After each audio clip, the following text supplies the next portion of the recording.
Bowl Cut tries to take on Thor. Bad move.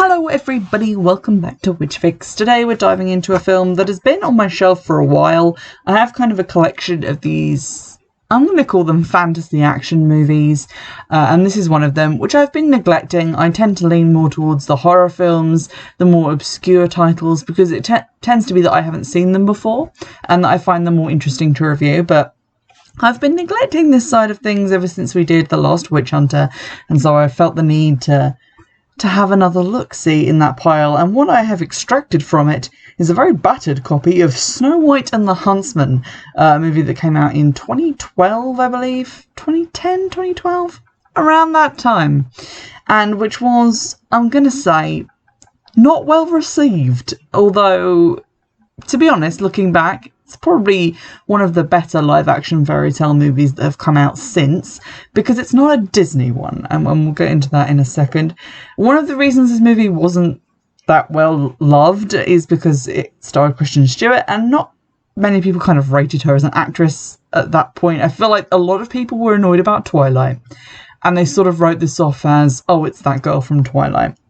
And to be fair to her, I feel like her performance in this movie is hampered enormously by the fact that they don't give her anything to say. Like, I counted, I actually checked, and the first time that she has meaningful dialogue, which isn't just kind of like the odd whisper here and there in the midst of a sort of fight or an altercation of some kind, when she actually gets to have a conversation, it's 39 minutes into the movie when they actually give her someone to fucking talk to. The rest of the time she just has to kind of run around reacting to stuff which may or may not be real. So I feel like she's done a disservice when people say that she does a bad job of acting in this film specifically, because, I mean, there's only so many ways that you can look in terror at something, and I feel like they made her use all of them because she wasn't allowed to speak for 40 minutes. With that out of the way, I didn't take so many detailed plot notes because we all know the story of Snow White, but I am going to jump in with stuff where it's relevant. And we're not really here for Snow White, we are here for the witch in the story, Ravenna, portrayed by Charlize Theron, who I think every moment she's not on screen is just a moment wasted, because she's the reason I love this movie. Now, I said already that I feel like this is a better movie than a lot of the Disney adaptations.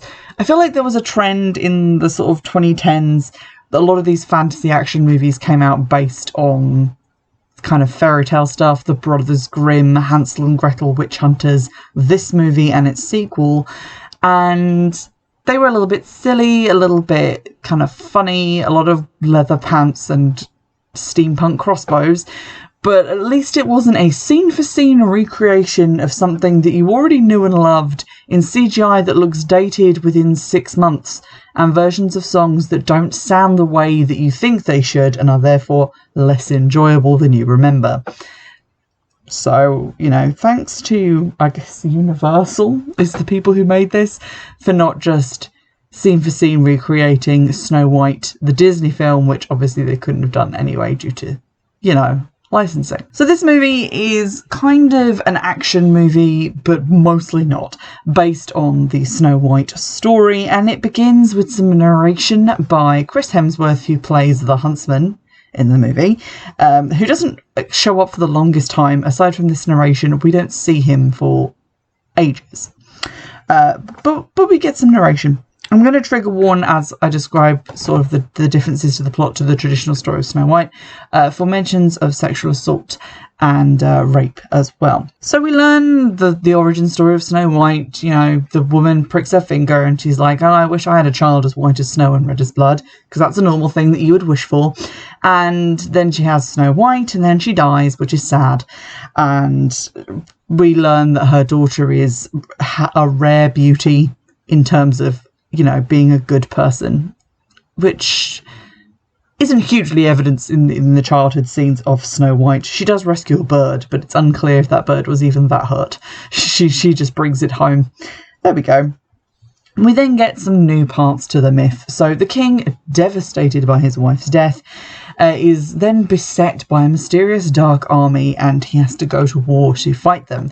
These are like very samey looking knights who are quite scary in the fact that they all look the same, and they smash apart like mirror shards, which is kind of cool, I guess. He defeats the army, and then in a sort of cart on the battlefield, he finds a woman, Charlize Theron, who has been apparently captured by them, and he is so enamoured with her beauty upon meeting her that he marries her the next fucking day, and therefore, in my opinion, deserves everything he gets, which is a knife to the sternum. Basically, he takes Charlize Theron home. They tar her up a little bit for the wedding. She does appear, even at that stage, to be quite jealous of Snow White. She realises during like the bridal procession that everyone is looking at Snow White behind her and not at her, the bride. Which, to be honest, I'll be mad about if that was me. But she then gives the king a little bit of a speech on their wedding night about how she was previously ruined by a king who replaced his aged wife with her, and then she knew that she too would be replaced, and that this is what men do. They use women and then they throw them to the dogs, and then she stabs him and invites her brother into the castle with her real army to take possession of it. So it's not quite a bloodless coup, because they did kill a lot of people, but it is quite a cleverly executed one, pun intended.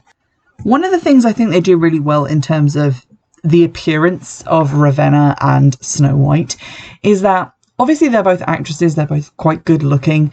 Charlize Theron, enormously beautiful. But the way in which they're costumed as well, it kind of adds all this extra ornamentation onto Ravenna and kind of gilds her as this sort of living gold idol. Whereas Snow White is very like unmade up. She's wearing rags for most of the movie. And a lot of her like beauty comes from her purity, her youth, and just the kind of unspoilt, ungilded appearance of her. Like, she looks quite plain. She looks not vain in the same way that Ravenna has ornamented herself in like every scene with like bits of gold dripping off of her, like she's in the J'adore advert again. So that's quite interesting, and I quite appreciated that. Ravenna's costumes in general just look cool and generally involve a lot of gold, iron or raven skulls, which is a look. We flash forward a ways to, you know, the reign of the evil queen. Snow White is locked up in the tallest tower. Shit's going down. And a girl gets brought in who is surely going to have her youth drained away by Ravenna, who eats people's youth to stay looking young and being powerful. And this girl talks to Snow White, who seems to have no idea of anything that has happened since the kingdom was taken over, like at least 10 years ago.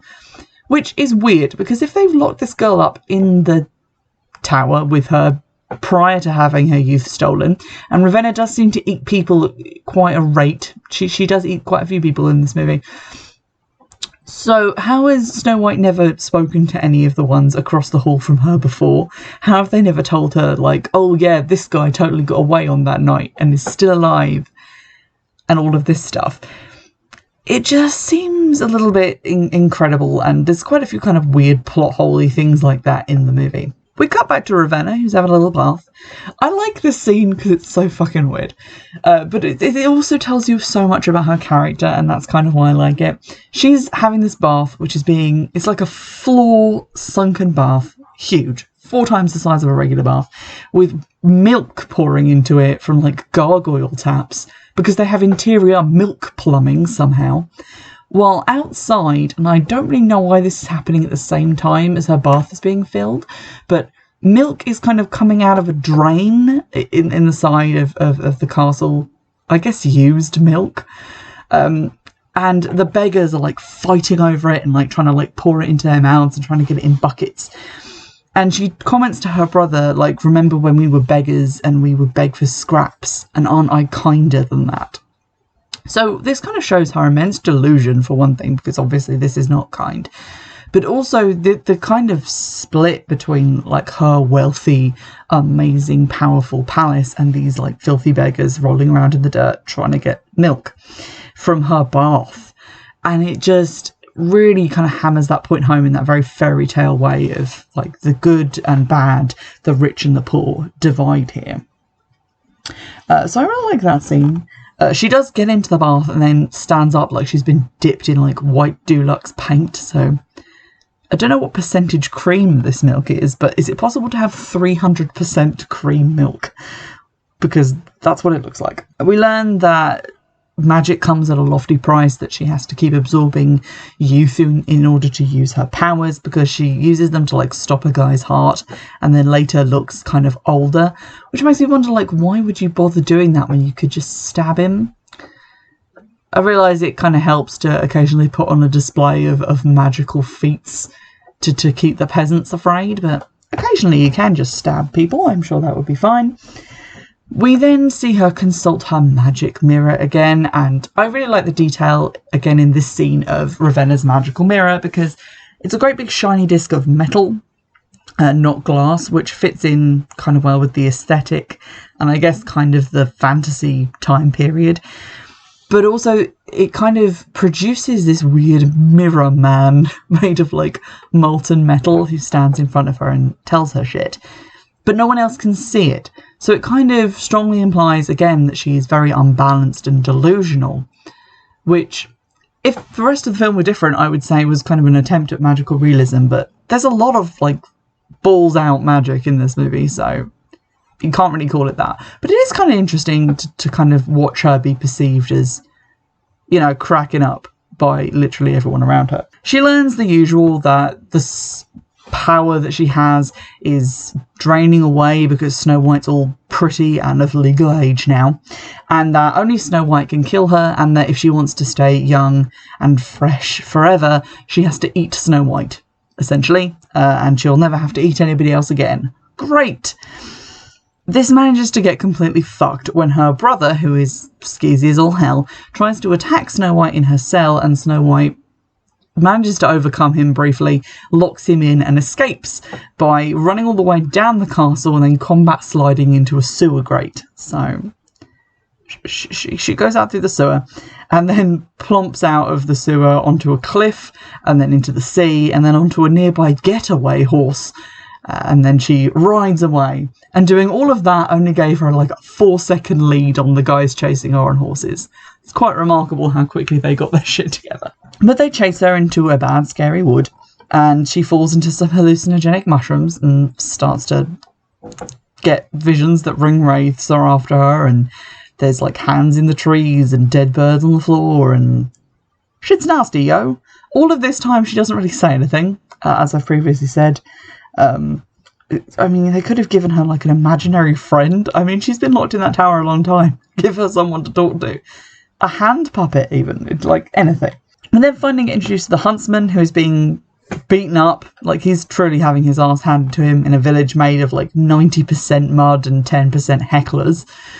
He's then tapped by the skeezy brother of Ravenna, because he knows the dark forest where Ravenna can't go because she has no powers there, for a reason that is not explained ever.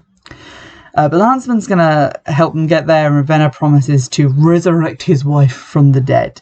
And he goes from, like, wanting to die to saying, okay, I'll take you into the forest, if only to get my dead wife back. And spoiler alert, in the next 4 days, somehow, he's going to forget all about his dead wife and fall in love with Snow White instead. Because movies. When they actually get into the woods and find Snow White within 3 minutes, because she's just been passed out on the ground this whole time, and somehow they just find her, Ravenna's brother, with his amazing bowl cut, straight up just tells the Huntsman that Ravenna can't bring his wife back from the dead, you idiot.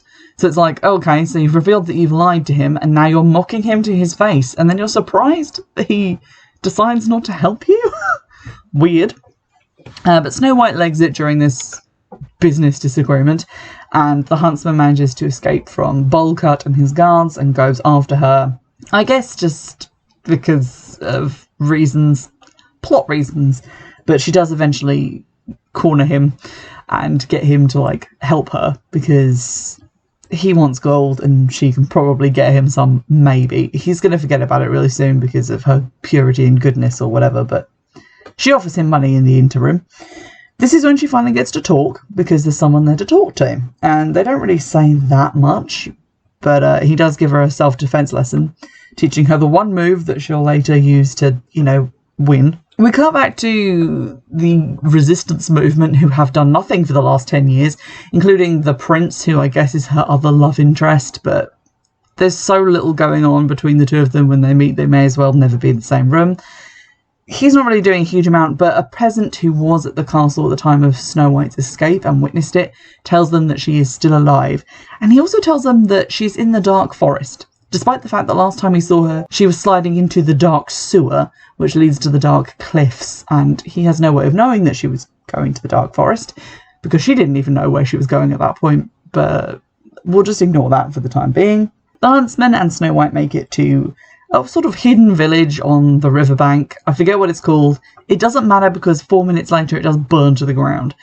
But they meet a bunch of women who have scars on their faces to make them not beautiful so that Ravenna won't eat them, which would be a good plan, except she definitely eats youth, not just beauty. So if you're still young, she can probably get at least like an appetizer out of you. I don't know. During the burning down of this village, because Snow White's still being pursued by villains, we learn a little bit about Ravenna's origin story, and it's kind of similar to Snow White's. It mirrors it in many ways, and I find it really interesting, this origin story of her as a witch, as a kind of nemesis. Basically, their village is overrun by, I guess, the king she was talking about previously, because we never really find out what happened to him. But it's being overrun, and so her mother takes her to one side and puts 3 drops of her blood into a bowl of milk and then makes Ravenna drink it while she says a special spell. And she says that from this moment on, Ravenna's beauty is going to be her power and her protection. So it's where she's drawing all of her power from. And I kind of like this because it's like she's a woman, obviously, in this situation. Her power is not going to be in her like wealth or status, because she doesn't have those things in this like time period. It's all going to be banked on her appearance, who she can get to marry her, and how she's going to manipulate people as a woman.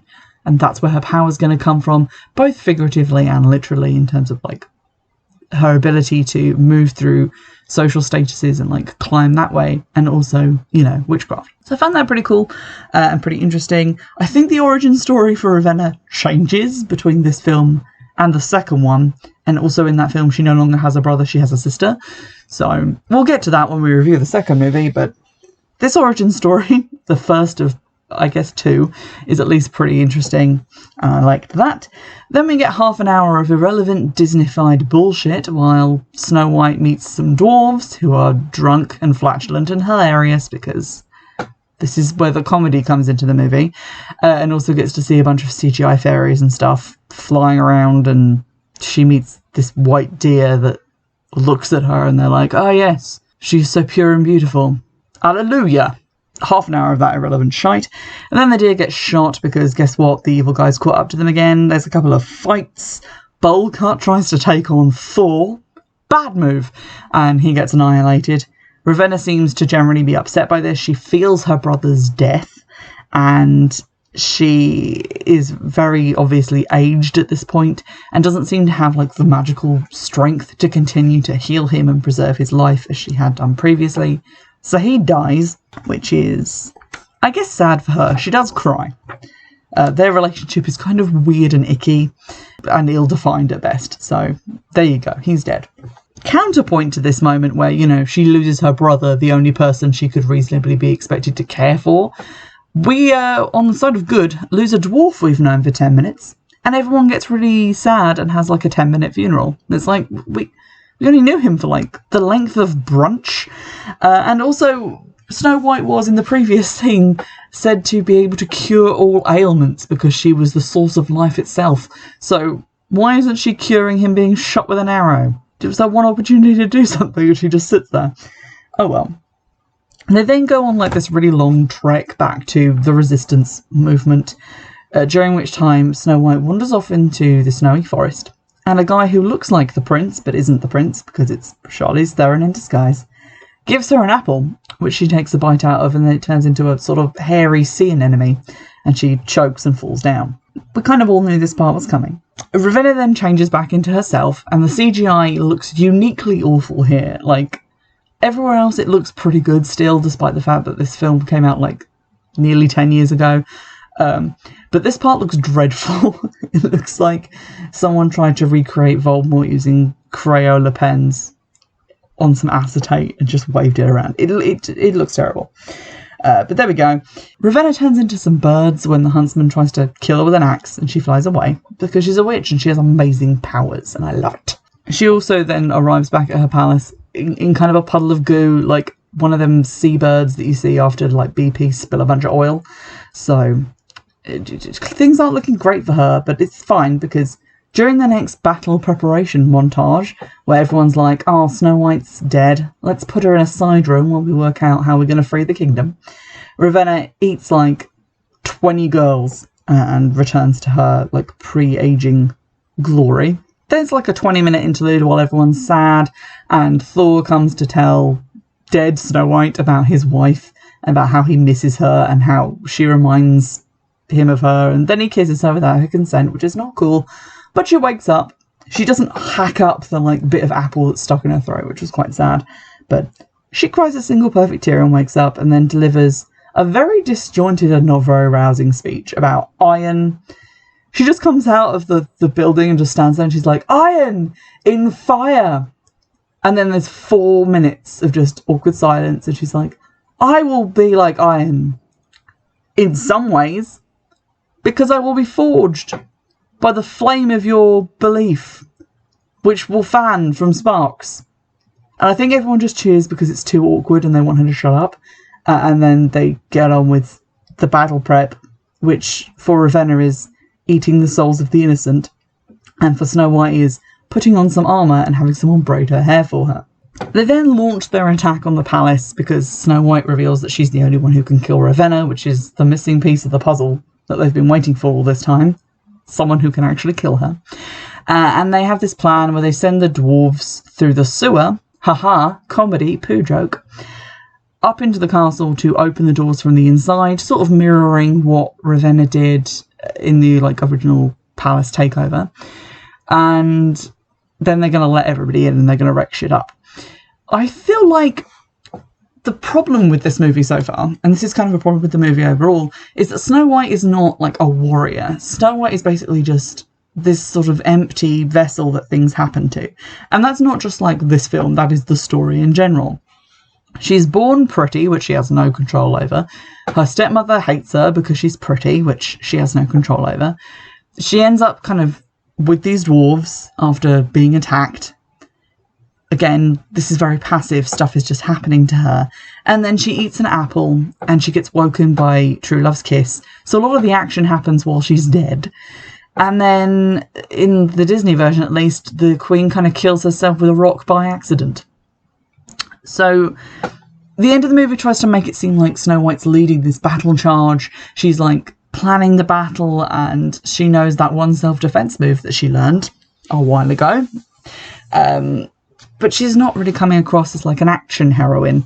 And I feel like to make it a little bit more believable, to make it seem like she's doing more, what they needed to do was have her maybe sneak in back through the sewer instead of the comedy dwarves, and have her like sneak through the place and kind of be more instrumental, because it feels like everyone else is fighting and dying and she just like runs through the courtyard and into the castle and then gets to Ravenna, and then we'll see that that final confrontation doesn't involve a lot of fighting on her part. I feel like it kind of falls down a little bit that their main heroine, they haven't really given her a skill set that she can use. Her only skill set is this ineffable quality of purity, which she doesn't really weaponize at any point. You know, she doesn't like materialize unicorns to fight the Dark Army or anything like that. She just kind of is there in a figurehead role. But there we go. So everyone gets into the palace. She goes herring upstairs to go confront Ravenna. She turns out to suck at hand-to-hand combat, while Ravenna is at least, you know, unkillable and also reasonably coordinated. So she fends off every clumsy attempt by Snow White to like attack her. Snow White, who's looking a little bit kind of sweaty and annoyed by this point. Ravenna, who is, as always, a pillar of calm and poise. And then she manages to win this fight with the one move that she knows, basically just pulling a sneaky, underhanded stab when Ravenna goes to stab her. And then Ravenna kind of withers a little bit, and she looks both relieved and also terrified, which is an interesting range of emotions, which I'll come back to in a minute. And then Snow White just says to her, "You can't have my heart," in this like sad kind of way. And then Ravenna dies and basically turns into a skeleton, like she looked into the fucking Lost Ark. And then there's just a cut as like the rest of the army crumbles and they've won. And then we cut to the coronation, which is the most awkward scene ever, because Snow White's just standing there with the crown on her head, holding a branch, and there's just like dead silence as everyone just looks at her. And then one of the dwarves is like, "Hail to the Queen!" And everyone else goes, "All right, hail to the Queen." If he hadn't said that, what was the plan for the rest of the day? Did they not rehearse this shit? Or was everyone just going to stand there staring at her awkwardly? And then she looks at the huntsman at the back of the room, and he kind of nods awkwardly and leaves. And then we just come back to this like silent room of the coronation where again everyone is just standing there post hail the Queen. Like, is she meant to be walking out of the room? Is she meant to be giving a speech? Should something be happening? Credits. And that's the film. Now, the interesting thing about Ravenna's death is that throughout the movie you kind of see her being like very unhinged. There are some scenes where this is played so close to the line of ridiculousness that it kind of falls over a little bit. The scene, most notably, where her brother tells her that Snow White escaped. She is balls to the wall, losing it, like right in front of him, and saying things in a very strange way. But it kind of works, and I really enjoy Charlize Theron's performance in this movie because it's so over the top. It's that kind of Disney villain, I am on the edge kind of performance. And she repeatedly says things like that she can never stop. She can never be stopped. And she has to keep doing this, and she cannot break the spell. She has to get Snow White. But it's unclear because obviously Snow White symbolises both her salvation and her destruction. And maybe within the context of this story, those two things are the same, because she has all this pressure on her to keep going. She is at the top of where she can be. She is beautiful and powerful. Nothing can stop her. But at the same time, it takes an enormous toll on her to keep this level of power and beauty. This kind of upkeep that she has to like keep getting new kingdoms and sacrificing more people just to stay where she is.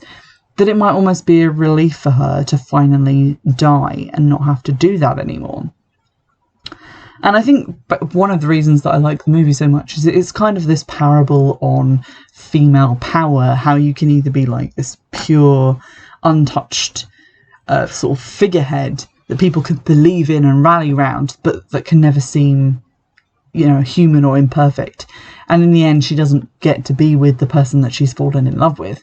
Or you can be this sort of person who relies on their looks and their sex appeal and have the unforgiving toll of that on you until there is a point where you just can't keep going with it anymore. Which I think is like an interesting message to tell through witchcraft, and quite an original one. And that's, I guess, why I like this film so much and why I like Ravenna so much as a character, is because she has a very simple origin and a very kind of simple drive to her character, but it's one that is layers and layers and layers and layers deep when you actually start looking at it, and is definitely different to other portrayals of the same character in Snow White. For example, if you look at like the Disney Snow White, the kind of tragedy there is not so much that she's unable to perform to this role within the male gaze anymore and she's losing her power because of that. It's more that in trying to attain something that is greater than she already has, which is a lot because she's a fucking queen and quite pretty, she ends up destroying herself completely. She first of all turns herself into this like hag, basically, and loses all of her beauty and everything that she already had in trying to attain more, and then accidentally kills herself by crushing herself with that big rock when she's trying to kill Snow White. So it's like, that's a story of trying to become greater and losing everything you already have and destroying yourself in the process. And I think this story is very different to that, and is definitely the most interesting thing to me about this movie. Like, the bits where it's not about Ravenna, where it's just about Snow White, I feel like we've seen that movie before. It's very similar to a lot of other kind of Snow White interpretations. There is a similar animated movie about the Wizard of Oz, where Dorothy is like the flower of Oz and she's bringing like light and life back to the world. It's always on at 4 o'clock in the morning on Christmas Day, so check that out next time that's on. But it's a kind of a similar story, whereas I feel like Ravenna's is more original and more interesting. And I was really excited to see her back in the second movie, even though we'll get into that and why that timeline is kind of weird and doesn't make a lot of sense. I hope you've enjoyed this review and this look at Snow White and the Huntsman. If you'd like to recommend any other fantasy action movies, or any other movies at all, to be honest, drop them into the recommendations as a comment on the YouTube version of the podcast, or you can send them by email, which I very rarely check, or you can get in touch on Twitter at Witchfix.